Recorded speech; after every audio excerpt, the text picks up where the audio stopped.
ప్రియ సహోదరి సహోదరులారా, మన ప్రభును రక్షకుని యేసుక్రీస్తు నామమున మీ అందరికీ ఉదయకాలపు శుభములు తెలియపరుస్తూ ఉన్నాము. దేవుని యొక్క సందేశాన్ని విందాం. దేవునికి నీ చెత్త కుప్ప కావాలి అనే దాని గురించి కొన్ని సత్యాలు మనం తెలుసుకుందాం. దేవునికి నీ చెత్త కుప్ప కావాలి అనే దాని గురించి కొన్ని సత్యాలు మనం తెలుసుకుందాం. యోహాను సువార్త 1వ అధ్యాయము 9వ వచనములో, మన పాపములను మనం ఒప్పుకున్న ఎడల ఆయన నమ్మదగిన వాడును నీతిమంతుడును గనుక ఆయన మన పాపములను క్షమించి సమస్త దుర్నీతి నుండి మనలను పవిత్రులుగా చేయును. ప్రియ సహోదరి సహోదరులారా, వారానికి ఒకసారి వచ్చే ట్రక్కు మా వీధిలోని ఒక్కొక్క ఇంటి ముందు ఆగుతూ మెల్లగా కదులుతూ ఉంది. పనివారు చెత్తతో నిండిపోయి కొన్నిసార్లు బయటకు చిందుతున్న చెత్త కుండీలను ఎత్తి ఆ బండిలో దిమ్మరించి మరలా ఇండ్ల ముందు ఉంచుతారు. ఒక వారం గడిచేసరికి మరలా ఆ చెత్త కుండీలు నిండిపోతాయి. ఎంతో చెడు, భరించలేని వాసన కంపుకొడుతూ ఉంది. ఆ చెత్తలారి ఎప్పుడు వస్తుందా అని ఎదురు చూడటం ప్రారంభిస్తాము.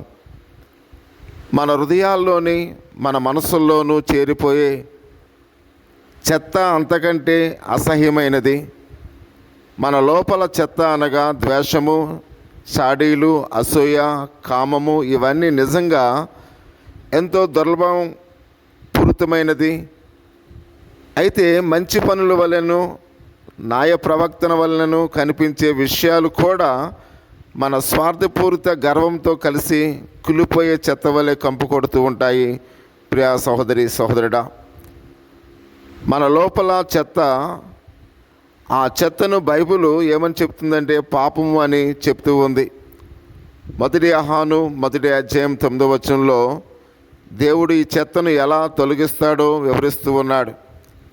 మన పాపములను మనం ఒప్పుకున్న ఎడల ఆయన నమ్మదగిన వాడును నీతిమంతుడును కనుక ఆయన మన పాపములను క్షమించి సమస్త దుర్నీతి నుండి మనల్ని పవిత్రులుగా చేయును. ఒప్పుకోవటం అంటే దేవుడు మన పాపముల గురించి ఏమని చెప్తూ ఉన్నాడో మనము కూడా అదే చెప్పాలి. ప్రియ సహోదరి సహోదరుడా, మన పాపముల గురించి ఆయనకు మొదటినే తెలుసు కనుక వాటిని ఆయన ఎదుట ఒప్పుకోవడానికి భయపడవలసిన పని లేదు. దేవునికి స్తోత్రము.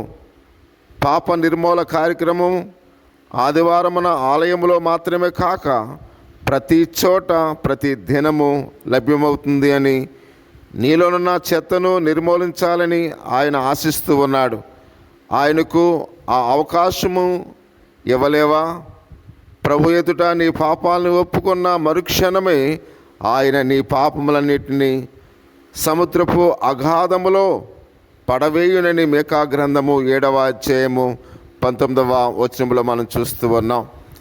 చెత్త లాంటి మన పాప ఆలోచనలు, చెత్త వంటి మన యొక్క పాప స్వభావాన్ని ఈ ఉదయకాల సమయంలో మనం ఒప్పుకున్నట్లయితే ప్రభు మనను ఆయన పవిత్రులుగా చేసి మన ఆశీర్వాదములకు అడ్డుగా ఉన్న ఆ పాప తలంపులన్నింటిని కూడా తీసివేసినట్లయితే మన కుటుంబాలని ఆయన దీవించేవాడుగా ఉన్నాడు. అడ్డుగా ఉన్న పాప స్వభావాన్ని, అడ్డుబండగా ఉన్న పాప ఆలోచనలు ఈ ఉదయాన్ని తీసివేద్దామా? ఒకవేళ తీసివేయడానికి నువ్వు ఇష్టపడినట్లయితే ఇప్పుడే ఈ ఉదయాన్నే ప్రభువా నన్ను క్షమించని ప్రభువుకు ప్రార్థించినట్లయితే దేవుడు మనల్ని, మన కుటుంబాలని ఆశీర్వదించి దీవించేవాడుగా ఉంటాడు. ఆ విధంగా మన కుటుంబాలను దీవించునుగాక. ఆమేన్. ఒక ప్రాముఖ్యమైన విలువైన మాట చెబుదాం. దేవుని ఎదుట హృదయపూర్వకముగా పాపములను ఒప్పుకోవటమే ప్రపంచము మొత్తం మీద పాపాన్ని తుడిసివేయగల సాధనము. ఈ కొద్ది మాటలు దేవుడు దీవించి ఆశీర్వదించునుగాక. ఆమేన్. చిన్న ప్రార్థన చేసుకుందాం. పరిశుద్ధుడా, మహోన్నతుడా, సర్వాధికారి స్తుతుల తండ్రి, ఈ ఉదయకాల సమయంలో నీ సందేశాన్ని వింటున్న ప్రతి ఒక్క కుటుంబాన్ని దీవించండి ప్రభువా. చెత్త కుప్ప వంటి మా పాప ఆలోచనలను ఇప్పుడే మేము తీసివేసుకోవడానికి మీరు మాకు ఇచ్చిన ఈ గొప్ప అవకాశాన్ని బట్టి మీకు వందనాలు. ఈ ఉదయకాల సమయంలో మా పాప తలంపులు, మా పాప ఉద్దేశములు యేసు నామములో క్షమించండి ప్రభువా. నీ కృపలో మమ్మలను పవిత్రులుగా, నీతిమంతులుగా మీరే తీర్చి నీ గొప్ప ఆశీస్సులతో మమ్మలను నింపమని మా ప్రభును రక్షకుని యేసుక్రీస్తు నామములో ప్రార్థించి వేడుకొనిచున్నాం పరమ తండ్రి. ఆమేన్. మన తండ్రి అయిన దేవుని యొక్క ప్రేమ, కుమారుని యేసుక్రీస్తు కృప, పరిశుద్ధాత్మని యొక్క అన్యోన్య సహవాసము ఇప్పుడు ఎల్లప్పుడూ ప్రభుత్వ పర్యంతరము ప్రార్థిస్తున్న మనకును సర్వలోక పరిశుద్ధులకును తోడై నడిపించునుగాక. Amen, amen, amen. God bless you one of all. Thank you.